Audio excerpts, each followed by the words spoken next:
एष सुरासुरमणुसिन्धवन्दितं घोदघायिकं ममलं प्रणमामि वर्धमानं तीर्थं धम्मस्य कर्तारं शेषे पुण्यतीर्थयरे ससौवसिद्धे विशुद्धसद्भावे समनेयनानदंसन चरित तव वीर्यायारे ते ते सौवे समगं पत्तेगमेव पत्तेगं वन्दामि अवर्तन्ते अर्हन्ते मानुषे खेते किच्चार्हन्ताणं सिद्धाणं दहनमो गणहराणम् अज्झावयवगाणं साहूनं चेदि सव्वेसिं तेसिं विशुद्धदंसन नानपहाण समं समासेज्य उवसंपयामि सम्मं जत्तो निवाण संपत्ती. स्वाध्याय कक्ष संपेपर्यंत आपल्या सर्वांना चतुर्विध आहाराचा त्याग असणार आहे. अंतिम शासन नायक 1008 भगवान महावीर स्वामी की जय.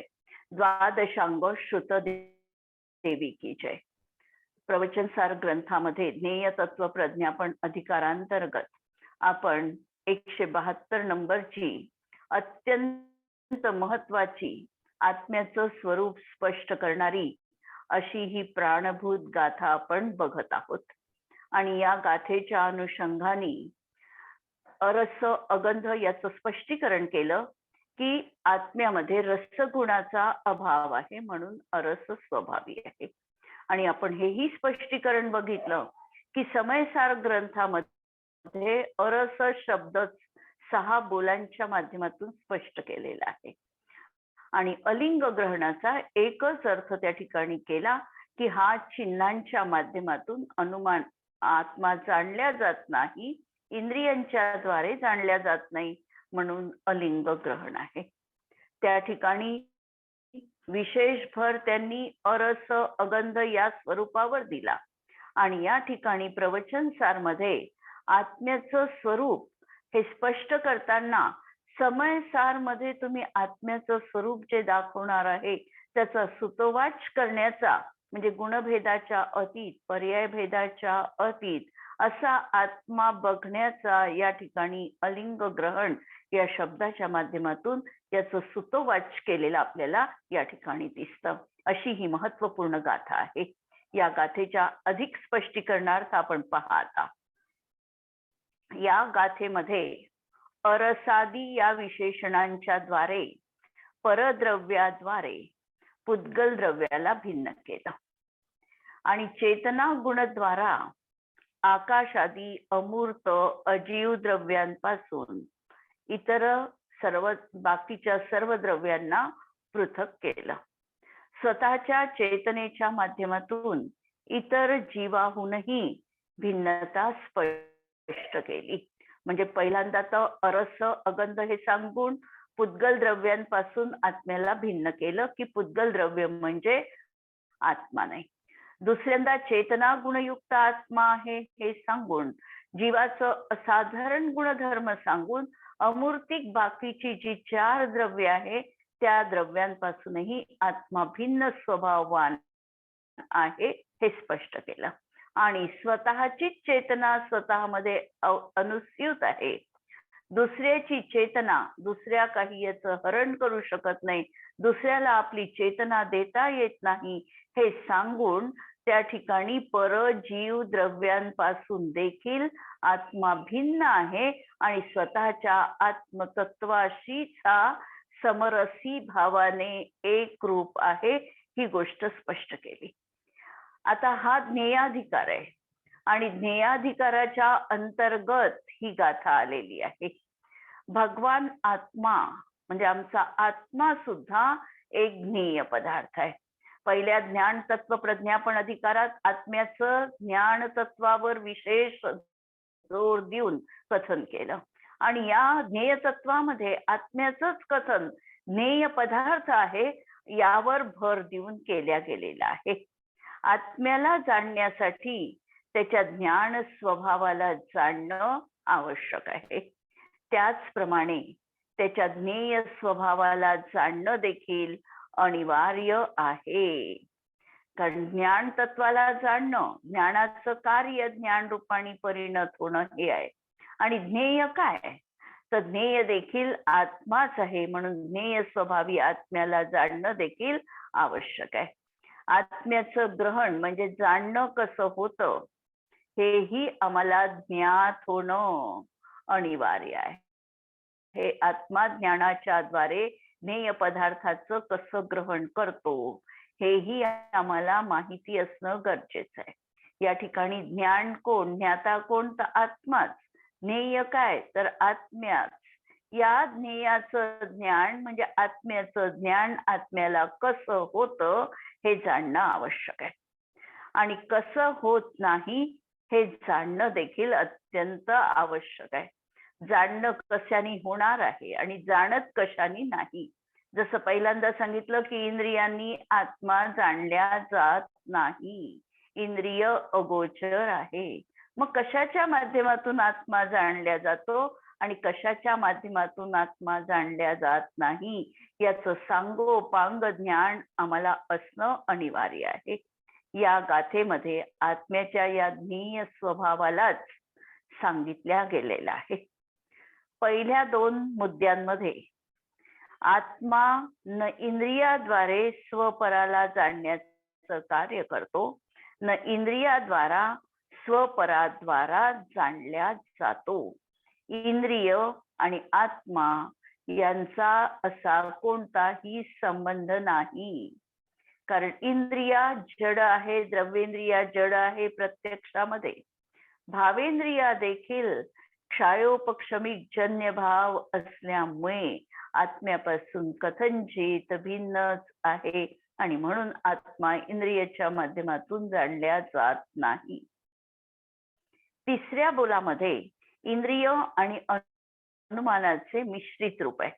कारण प्रत्यक्ष इंद्रियाद्वारे ज्याला जाणलं तो अनुमानाने ज्ञात होतो असं त्या ठिकाणी कथन आहे.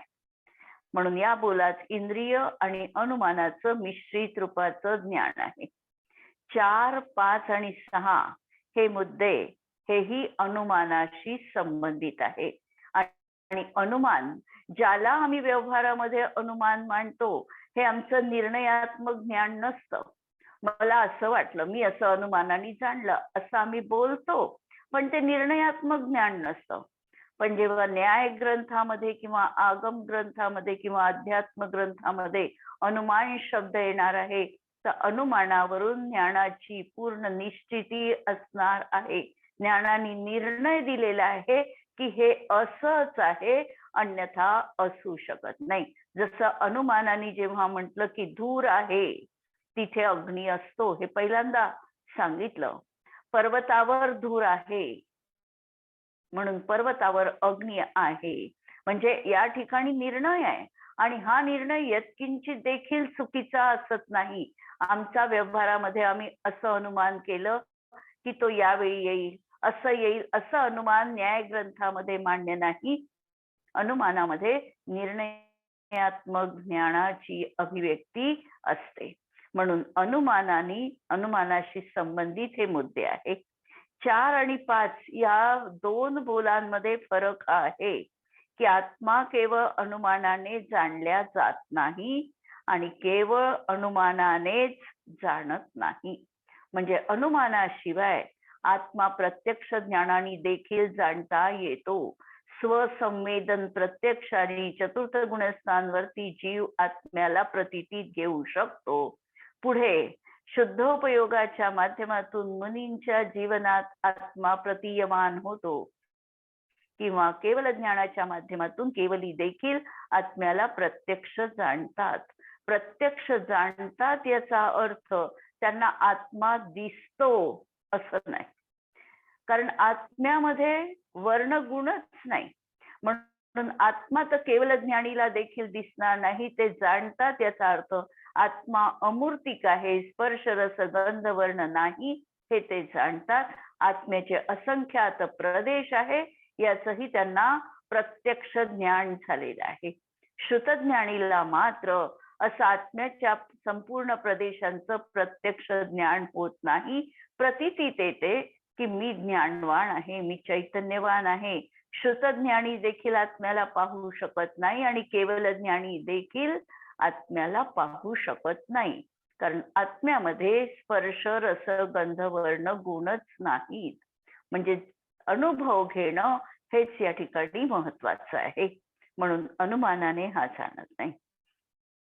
नंतर वरील पाचही जे मुद्दे सांगितलेले आहे, परत हे मुद्दे पुस्तकामध्ये पाहाल आणि लक्षात घ्याल.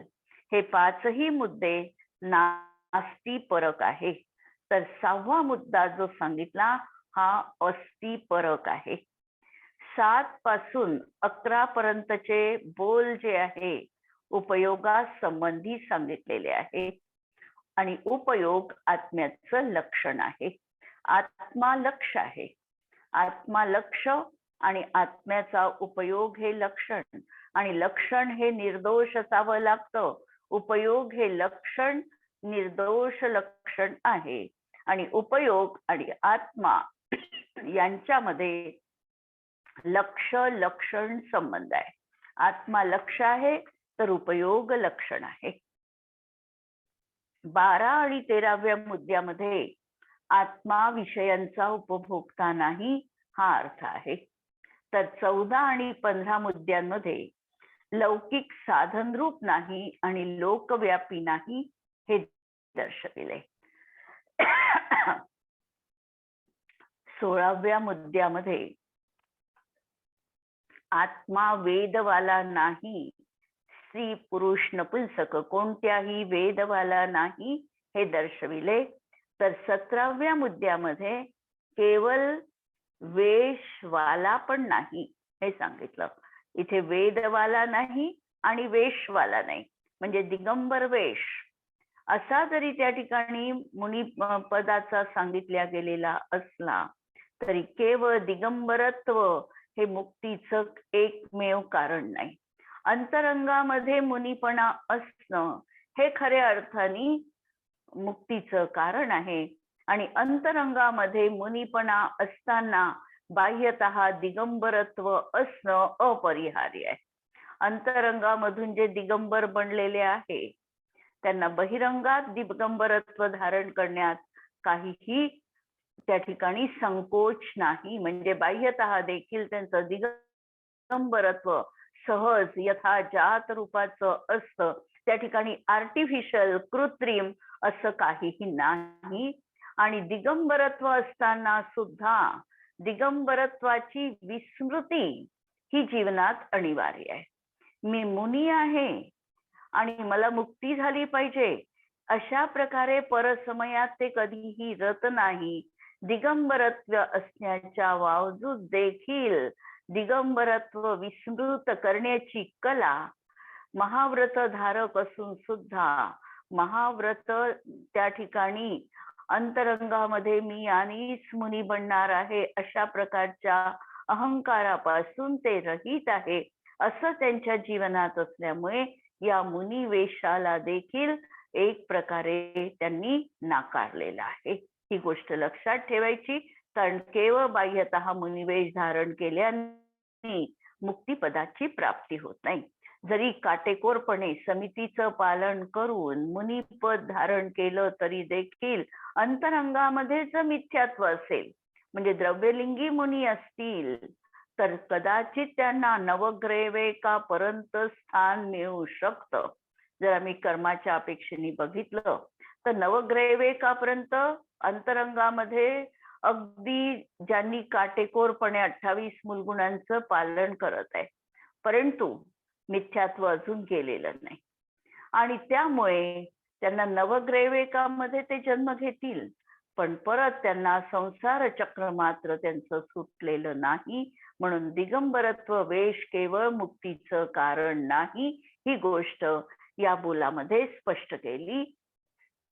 आणि 17व्या बोलामध्ये आणि 18, 19 आणि 20 हे 3 मुद्दे गुण, पर्याय आणि द्रव्यासंबंधी असून अत्यधिक महत्वपूर्ण आहे. लिंग शब्दाचे द्रव्य गुण पर्याय हे 3 अर्थ सांगितले आणि ग्रहण या शब्दाचा अर्थ अर्थावबोध हा लावला. यावरून हे स्पष्ट होतं की परम पवित्र पर्याय सहित आत्मा गुणभेद रूप नाही, पर्याय भेद रूप नाही आणि द्रव्यासंबंधी विकल्प रूप पण नाही. तो समस्त विशेषांच्या विकल्पांनी रहित, समस्त विशेषांच्या विकल्पांनी रहित, निर्विकल्प, सामान्य रूप, महातत्व रूप आहे. तो शुद्ध द्रव्य आणि शुद्ध पर्याय रूप आहे. अलिंग ग्रहण आत्म्यात असा लिंग ग्रहण आत्मा आहे असं म्हणण्यात गुणांचा निषेध नाही, कारण आत्म्यात गुण राहणार आहे. जरी समयसारच्या 7व्या गाथेत सांगितलं की आत्म्यामध्ये न दर्शन आहे, न ज्ञान आहे, न चारित्र्य आहे, पण हे सांगत असताना आत्मा ते गुण नाही असं नाही, गुण तर आत्म्यात असणार आहे, पण गुणविशेषांचा मात्र तिथे निषेध केलेला आहे. अखंड आत्मा बघत असताना दर्शन गुण अवलोकन करण्याचं कार्य करतं, ज्ञान गुण जाणण्याचं कार्य करतं, चारित्र्य गुण रममाण होण्याचं कार्य करते. या भेदाच्या आत्मा अतीत आहे. हे सगळं मिळून जो एक अखंड द्रव्य आहे ते म्हणजे मी आहे, ते म्हणजे आत्मद्रव्य आहे. म्हणून या ठिकाणी गुणांचा निषेध नाही, तर गुणविशेषांचा म्हणजे भेदांचा निषेध आहे. तसेच आत्मा पर्यायींचा अखंड प्रवाह रूप आहे, पण पर्याय भेदरूप नाही. पर्याय तर आहे, पण तो पर्यायींनी देखील खंडित झालेला नाही, अखंड धारावाही रूपाने विद्यमान आहे. किंवा तो क्षणवर्ती विशेष पर्याय रूप पण नाही. आज या क्षणी पर्याय आहे, प्रतिसमय पर्यायी होणार आहे. या पर्यायींचा प्रवाह हा सातत्याने सुरू असणार आहे, पण असं असताना देखील हा पर्याय भेदामध्ये अडकत नाही. पर्यायीला गौण करून त्रिकाली सामान्य त्याच्या दृष्टीचा विषय असतं आणि तिथेच हा रममाण होतो. म्हणून असा हा आत्मा अनादी अनंत अनंत गुणात्मक असंख्यात प्रदेशी द्रव्यरूप तर आहे, पण द्रव्यासंबंधी विकल्प पण नाही. गुणभेदाचे विकल्प नाही, पर्याय भेदाचे विकल्प नाही आणि द्रव्य भेदाचे देखील विकल्प नाही. मी असंख्यात प्रदेशी आत्मा आहे किंवा मी अशा प्रकारचा अनंत गुणवान आहे, असा कोणताही विकल्प, निर्विकल्प दशा हवी आहे. आणि म्हणून विकल्प जीवनात असत नाही. असा हा आत्मा त्या ठिकाणी लक्षात घ्यायचंय. दृष्टीचा विषय हा आत्मा अभिप्रेत आहे. इथे द्रव्य गुण आणि पर्याय यांची निरपेक्षता सिद्ध करायची आहे. अरसादी आणि अलिंग ग्रहण भाव आत्म्याचे ज्ञेय स्वभाव आहे. ज्ञेयाधिकार सुरू आहे आणि म्हणून हे आत्म्याचे ज्ञेय स्वभाव आहे, जाणण्यायोग्य आहे. ज्ञेय स्वभाव आणि ज्ञान स्वभाव दोन्ही स्पष्ट झाल्यानंतर आत्म्याचं स्वरूप स्पष्ट होईल. आत्मा स्वयं ज्ञाता आहे आणि आत्मा ज्ञेय पण आहे. तो जाणतो कसा, कशाच्या माध्यमातून त्याचं ज्ञान होईल आणि कशाच्या माध्यमातून होणार नाही, ही स्पष्ट आम्हाला विभाजन रेषा आखता यायला पाहिजे. तर आम्ही ज्ञेय रूप आत्म्याचं यथास्थित ज्ञान करून घेऊ शकू. या संबंधी वृंदावन कवी लिहितात, चेतना स्वभाव ही मे राजे ती हुकाल सदा. ही जी चेतना आहे ही स्वभावामध्येच राजत आहे, शोभत आहे. राजने, विराजमान होणे, शोभणे. कशीत तिहुकाल सदा. आनंद को कंद जगवंद वृंद ध्याये. हा असा आनंदाचा पिंड आहे आणि अशा या आनंद घन आत्मस्वरूपाला सहज त्याचं ध्यान करा आणि ध्यान केल्यानंतर हे आनंद अमृत जीवनामध्ये ओथंबून वाहणार आहे. जसा हा आत्मा आत्म्यात तल्लीन होईल, अतिंद्रिय आनंद जीवनात येईल की ज्याची तुलना ही कोणत्याही इंद्रियजन्य सुखाशी होऊ शकत नाही. जब निज आत्म अनुभवावे और कछु न सुहावे, रस नीरस हो जात तत्क्षण, अक्ष विषय नहीं भावे, जब निज आत्म अनुभवावे. आत्म्याचा अनुभव आल्यानंतर सगळे हे जीवनातले पुद्गलाचे जे रस आहे हे निरस वाटायला लागतात. कारण आत्मेची अनुभूती, त्याचा जो आनंद, त्याचा जो अमृत स्वाद, त्याची गोडी जी आहे ती कोणत्याही भौतिक पदार्थाशी त्याची तुलना होऊ शकत नाही. आणि म्हणून सांगतात की आनंद को कंद जगवंद वृंद ध्याये. हे वृंदावन कवी, तू त्याचं ध्यान कर. आम्ही स्वतःला आत्मसंबोधन करू शकतो, हे आत्मन तू अशा या आनंद कंद रूप आत्मतत्वाचं निरंतर ध्यान जीवनात कर. भेद ज्ञान नयन ते निहारिये.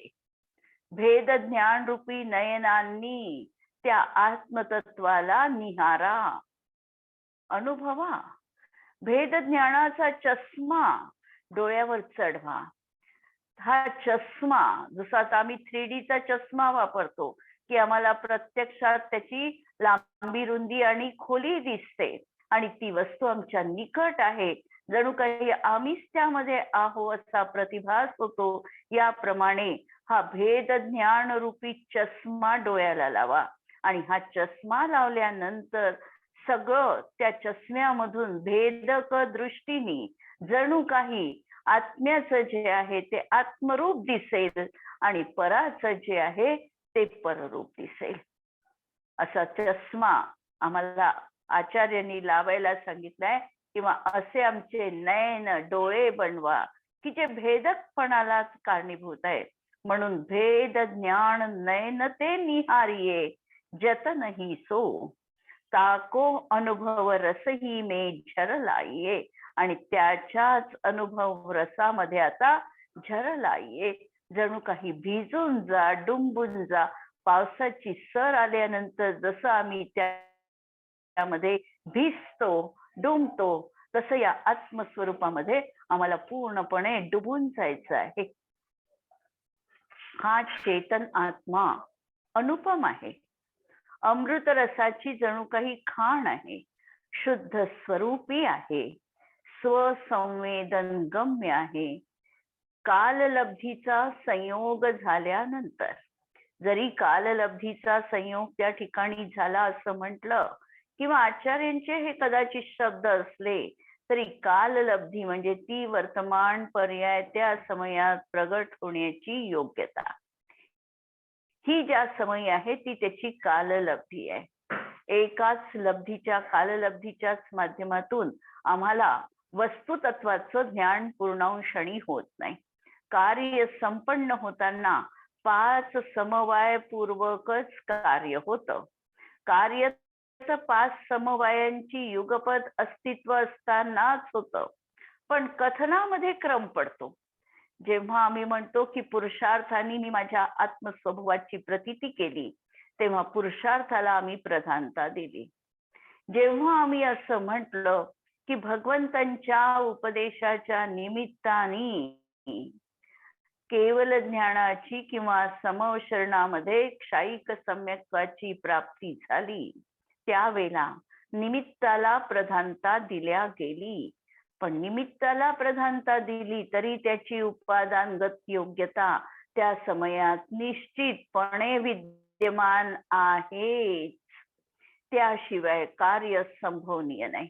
जरी आम्ही असं म्हटलं की त्याची काललब्धी आली म्हणून त्याला सम्यक्त्वाची प्राप्ती झाली, तरीही इथे कालाला महत्व दिलं. परंतु याचा अर्थ असा नाही की बाकीचे 4 समवाय उपस्थित नाही. त्याची उपादानगत योग्यता नव्हती आणि कालानी जबरदस्तीने आली असं नाही. त्याचीही त्या समयात उपादानगत योग्यता होतीच. इकडे तसं निमित्त देखील त्याला मिळालं. त्याचा स्वपर्याय प्रगट होण्याचा तो काल देखील तोच होता आणि सगळे संयोग जुळून आले. नियती म्हणजे क्षणिक उपादान देखील तसं होतं. या सगळ्या गोष्टी तिथे उपस्थित आहे आणि म्हणून या ठिकाणी म्हटलं की काललब्धीचा संयोग झाल्यावर एकाला लब्धीला प्रधानता दिली, कालाला प्रधानता दिली आणि शब्द ब्रह्माच्या साह्याने उपदेश ऐकला, नंतर आगमाचं वाचन केलं, आत्मस्वरूपामध्ये तल्लीन झाला. हे सगळे शब्द ब्रह्माचं सहाय्य आम्ही घेतलं. आत्मतत्वाचं अवलंबन हा जीव घेतो आणि मन वचन काय पुरुषार्थ पूर्वक परत आलंच आहे की सगळा हा पुरुषार्थ करून मन वचन कायचा पुरुषार्थ देखील तशा प्रकारचा असणारच आहे. असा हा निकट भव्य जीव आत्मतत्वाची प्राप्ती करतो. जो निकट भव्य आहे त्यालाच या अशा आत्मतत्वाची लगेचच प्राप्ती होणार आहे. भव्य देखील 3 तऱ्हेचे असतात. एक भव्य म्हणजे निकट भव्य, आसन्न भव्य. दुसरा भव्य दूरवर्ती भव्य आणि तिसरा अभव्या समभव्य. याच्यामध्ये अभव्या समभव्य आहे तो मुक्तीला जाऊ शकत नाही.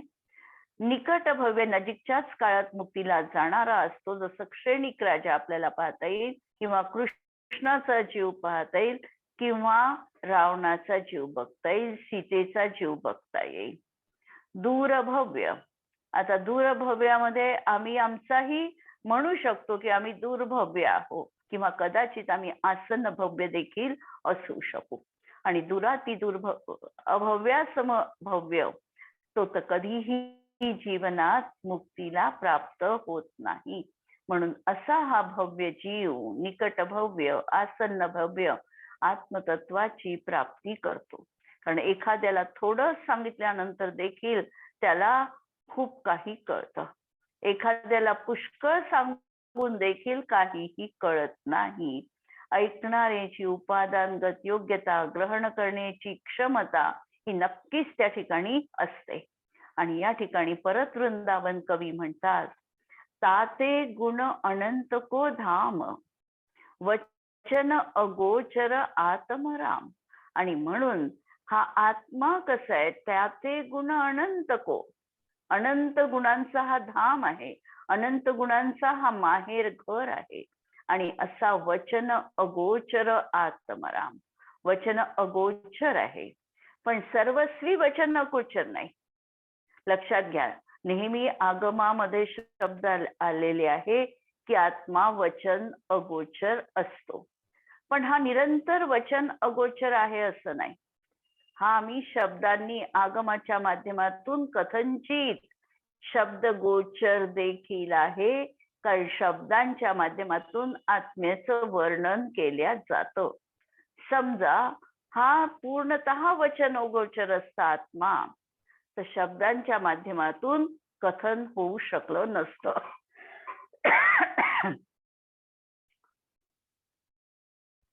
पण ज्या अर्थी शब्दांच्या माध्यमातून आत्म्याचं कथन होतं त्या अर्थी तो कथनचित वचनीय देखील आहे.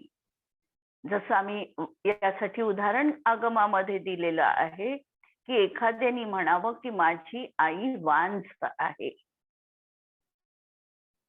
माझी आई तो म्हणतो आहे आणि इकडे वांझ आहे म्हणतो. हे बोलणं म्हणजे कसं झालं, विरोधाभासी झालं, असं संभवनीय नाही. तर त्याप्रमाणे आत्मा अगोचर आहे, वचन अगोचर आहे असं म्हणायचं आणि आत्म्याचं स्वरूप सांगताना तो चेतना गुणसंपन्न आहे, तो अनंत गुणांचा पिंड आहे, तो अखंड आहे, हे त्याचं स्वरूप आम्ही वचनाच्या माध्यमातून देखील सांगितलेलं आहे. म्हणजे आत्मा कथनचित वचनीय देखील आहे. पण या ठिकाणी सांगतात आहे की वचन अगोचर आत्मराम, हा आत्मा अनुभवामध्ये मात्र वचन अगोचर आहे. अनुभव सांगा म्हटलं आत्म्याचा, तर आचार्य सांगतात की कुणीही आत्म्याचा अनुभव सांगण्यासाठी समर्थ नाही. कितीही जिव्हा केल्या तरीही हा आत्मा आम्हाला अनुभव हा दाखवता येणार नाही. अनुभव तर ही घेण्याची गोष्ट आहे, दाखवण्याची नाही. म्हणून आत्म्याची अनुभूती करा म्हणून वचन अगोचर हे शब्द ठेवले. आणि वृंदावन उर नयन उघारी, हे वृंदावन कवी नयन उघारी, डोळे उघडून बघ. देखो ज्ञान ज्योती अविकारी, तुला तुझी ज्ञान ज्योती जी आहे ही अविकारी अशी दिसणार आहे. आमचे हे दोन्ही हृदयरूपी नयन, उरनयन म्हणजे नुसते नयन नाही, वृंदावन उर नयन उघारी, हे हृदयरूपी नयन तू उघडून बघ. कधीतरी आम्ही आगमाचा अभ्यास हृदयाचे कान करून ऐकला का? हृदयाचे नयन करून आम्ही कधीतरी मूर्तीचं अवलोकन केलं का? मंदिरामध्ये जातो, रूढीने आम्ही भगवंतांची मूर्ती एकटक निखरण्याचा प्रयत्न करतो. वास्तविकता हा अपलक नेत्रांनी ही मूर्ती बघत असताना कधीतरी आमचे हृदयरूपी नयन उघडे करून आम्ही मूर्ती हृदयस्थ केली आहे का? हा प्रश्न मंदिरामध्ये दर्शन करताना आमच्या मनात उत्पन्न होतो का? आणि जर हा प्रश्न आमच्या मनामध्ये उत्पन्न होत असेल तर निकट भव्य आहे, आम्ही समजायचं.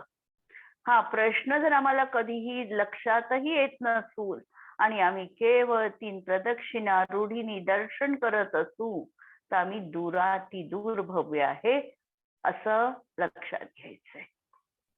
विषय तर खूप आहे आणि सांगण्यासारखं या गाथेमधला आपण बऱ्याच दिवसांपासून म्हणजे 3 दिवसांपासून आपली ही गाथा सुरू आहे आणि याचं विशेष स्पष्टीकरण पण आपण आजपर्यंत पाहिलेलं आहे.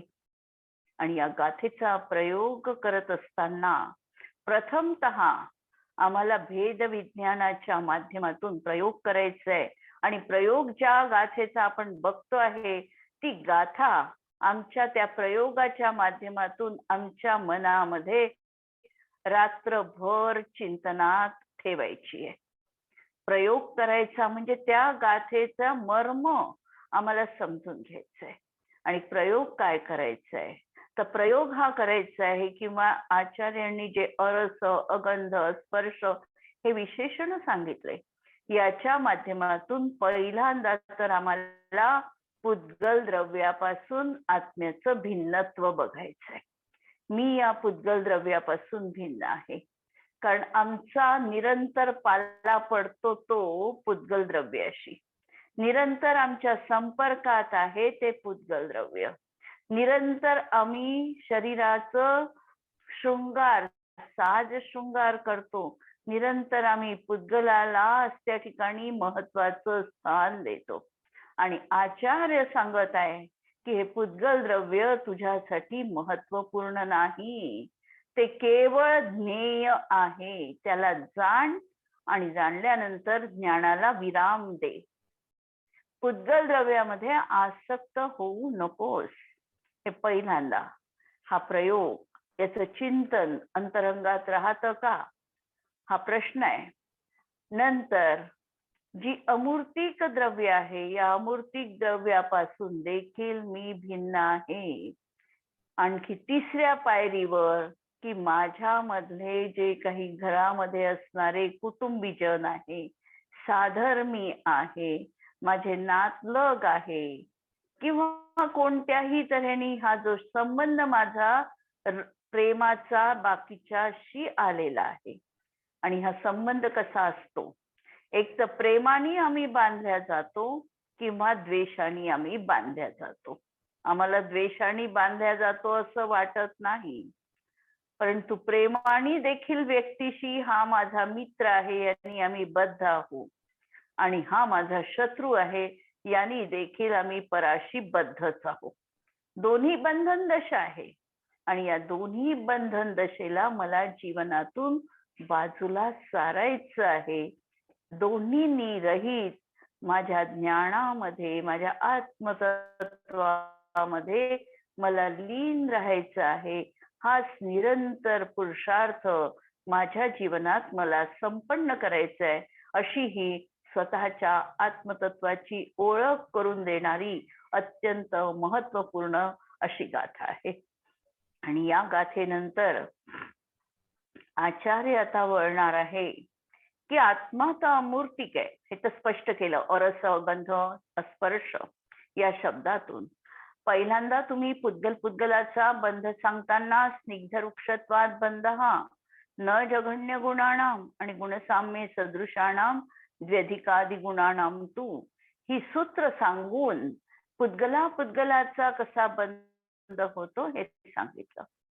आता प्रश्न आमच्या जीवनात आहे की पुद्गलामध्ये स्निग्ध वृक्ष गुण आहे, त्यामुळे ते बांधल्या जातात. मग आत्म्यामध्ये स्पर्श म्हणजे स्निग्ध किंवा वृक्ष गुण नाही. मग आत्मा हा कर्मांशी कसा बांधल्या जातो? कर्मामध्ये पुद्गलादी म्हणजे स्निग्ध वृक्ष गुण आहे, कर्म पौद्गलिक आहे, त्यामुळे त्याच्यामध्ये स्निग्ध वृक्ष गुण आहे. आत्मा तर या गुणांनी रहित आहे, कारण आत्म्याचं स्वरूप आत्ताच 172 गाथामध्ये पाहिलं. अरस, अगंध, अस्पर्श, अशब्द स्वभावी आत्मा आहे. हा तर अमूर्तिक आहे. आणि मग मूर्तिक असं हे पुद्गल द्रव्य आणि अमूर्तिक असं हे आत्मद्रव्य यांचा बंध कसा काय होतो, या प्रश्नाला घेऊन शिष्य गाथा उपस्थित करतो आहे. उद्याच्या याच्यामध्ये आपण ही गाथा आणि नंतरचं प्रकरण बघूया. आज आपण इथे थांबू. जिनवाणी के ज्ञान ते सूझे लोकालो, सो जिनवाणी मस्तक नमो सदा देत हूँ भोग. नमो अरिहंताणम, नमो सिद्धाणम, नमो आयर्याणम, नमो वज्जायाणम, नमो लोये सव्वसाहुणम. सर्वांना जय जिनेंद्र.